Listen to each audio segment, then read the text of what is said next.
ನಾಳೆ ಆಗಸ್ಟ್ 30 ಶುಕ್ರವಾರ, ಅದರಲ್ಲೂ ಕೊನೆಯ ಶ್ರಾವಣ ಶುಕ್ರವಾರ. ಶುಕ್ರವಾರ ಲಕ್ಷ್ಮಿಯನ್ನು ಆರಾಧನೆ ಮಾಡಿದರೆ ಸಂಪತ್ತು ವೃದ್ಧಿಸುವುದು ಎಂದು ಹೇಳಲಾಗಿದೆ. ಇಂದು ಸಂಜೆ ನೀವು ಲಕ್ಷ್ಮಿ ಪೂಜೆ ಮಾಡುವಾಗ ನಿಮ್ಮ ಇಷ್ಟಾರ್ಥಗಳು ನೆರವೇರಲು, ವ್ಯಾಪಾರದಲ್ಲಿ ಪ್ರಗತಿ ಸಾಧಿಸಲು, ಆರ್ಥಿಕ ಸಂಕಷ್ಟದಿಂದ ಹೊರಬರಲು ಈ ಪರಿಹಾರಗಳನ್ನು ಮಾಡಿ. ನಿಮ್ಮ ವ್ಯಾಪಾರ ಲಾಸ್ನಲ್ಲಿ ನಡೆಯುತ್ತಿದ್ದರೆ ಓಂ ಹ್ರೀಂ ಶ್ರೀಂ ಲಕ್ಷ್ಮೀಭ್ಯೋ ನಮಃ ಈ ಮಂತ್ರವನ್ನು 21 ಬಾರಿ ಪಠಿಸಿ. ಬಿಳಿ ಬಟ್ಟೆಯಲ್ಲಿ ಶ್ರೀಗಂಧವನ್ನು ಇಟ್ಟು ಅದನ್ನು ನೀವು ಕೆಲಸ ಮಾಡುವ ಜಾಗದಲ್ಲಿ ಇಡಿ. ಇದರಿಂದ ನಿಮ್ಮ ವ್ಯಾಪಾರವು ಹೆಚ್ಚಾಗುತ್ತದೆ, ಅಂಗಡಿ ವ್ಯಾಪಾರ ಚುರುಕಾಗುತ್ತದೆ ಎಂದು ಜ್ಯೋತಿಷ್ಯ ಪರಿಹಾರದಲ್ಲಿ ಹೇಳಲಾಗಿದೆ. ಲಕ್ಷ್ಮಿಗೆ ತುಪ್ಪದ ದೀಪವನ್ನು ಹಚ್ಚಿ. ನೀವು ಲಕ್ಷ್ಮಿಗೆ ತುಪ್ಪದ ದೀಪವನ್ನು ಹಚ್ಚಿ ಅವರನ್ನು ಆರಾಧಿಸಿ. ತುಪ್ಪದ ದೀಪ ಹಚ್ಚುವಾಗ ನಿಮ್ಮ ಮನಸ್ಸಿನ ಬೇಡಿಕೆಗಳನ್ನು ಅವಳ ಬಳಿ ಹೇಳಿಕೊಳ್ಳುತ್ತಾ ಆರ್ಥಿಕ ಸಂಕಷ್ಟದಿಂದ ಪಾರು ಮಾಡು ಎಂದು ಕೇಳಿಕೊಳ್ಳಿ. ಲಕ್ಷ್ಮಿಗೆ ಕೆಂಪು ಹೂವುಗಳನ್ನು ಅರ್ಪಿಸಿ. ಕೆಂಪು ಹೂವುಗಳೆಂದರೆ ಲಕ್ಷ್ಮಿಗೆ ತುಂಬಾನೇ ಪ್ರಿಯ. ಲಕ್ಷ್ಮಿಗೆ ತಾವರೆ ಹೂವುಗಳನ್ನು ಅರ್ಪಿಸಬೇಕು. ನೀವು ದಾಸವಾಳದ ಹೂವುಗಳನ್ನು ಕೂಡ ಅರ್ಪಿಸಬಹುದು. ಆರತಿ ಮಾಡುವಾಗ ತಪ್ಪದೆ ಇವುಗಳನ್ನು ಹಾಕಿ. ನೀವು ಲಕ್ಷ್ಮಿಗೆ ಆರತಿ ಮಾಡುವಾಗ ನೀವು 4 ಕರ್ಪೂರ ಹಾಕಿ ಅದರಲ್ಲಿ 2 ಲವಂಗ ಹಾಕಿ ಮಾತೆ ಲಕ್ಷ್ಮಿಗೆ ಆರತಿ ಮಾಡಿ. ಹೀಗೆ ಮಾಡುವುದರಿಂದ ಆರ್ಥಿಕವಾಗಿ ಸಮೃದ್ಧಿ ಹೆಚ್ಚುವುದು.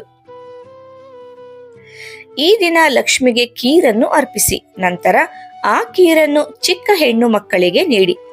ನೀವು ಇದನ್ನು ಈ ಶುಕ್ರವಾರದಿಂದ ಪ್ರಾರಂಭಿಸಿ 21 ಶುಕ್ರವಾರದವರೆಗೆ ಮಾಡಬಹುದು. ಲಕ್ಷ್ಮಿಯ ಆರಾಧನೆ ಈ ರೀತಿ ಮಾಡಿ.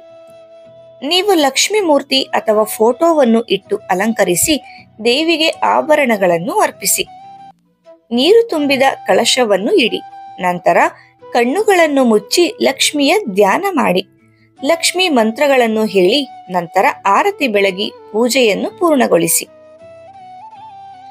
ಶುಕ್ರವಾರದಂದು ಈ ಕೆಲಸಗಳನ್ನು ಮಾಡಲೇಬಾರದು. ಶಾಸ್ತ್ರದ ಪ್ರಕಾರ ಶುಕ್ರವಾರದಂದು ಹಣದ ವ್ಯವಹಾರ ಮಾಡಬಾರದು ಎಂದು ಹೇಳಲಾಗುವುದು. ಶುಕ್ರವಾರದಂದು ಯಾವುದೇ ಅಡುಗೆ ವಸ್ತುಗಳನ್ನು ಖರೀದಿಸಬಾರದು. ಶುಕ್ರವಾರದ ಪೂಜೆಯ ಸಮಯದಲ್ಲಿ ಏನನ್ನು ಖರೀದಿಸುವುದನ್ನು ನಿಷೇಧಿಸಲಾಗಿದೆ. ಈ ದಿನ ಭೂಮಿ ಅಥವಾ ಆಸ್ತಿಗೆ ಸಂಬಂಧಿಸಿದ ಕೆಲಸಗಳನ್ನು ಮಾಡಬಾರದು. ಈ ಕೆಲಸಗಳನ್ನು ಮಾಡಿದರೆ ನಷ್ಟವನ್ನು ಎದುರಿಸಬೇಕಾಗಬಹುದು ಎಂಬ ನಂಬಿಕೆ ಇದೆ. ಶುಕ್ರವಾರ ಸಕ್ಕರೆಯನ್ನು ಸಾಲ ಪಡೆಯಬೇಡಿ. ಈ ವಸ್ತುಗಳನ್ನು ಖರೀದಿಸಿದರೆ ಒಳ್ಳೆಯದು ಎಂದು ಹೇಳಲಾಗುವುದು.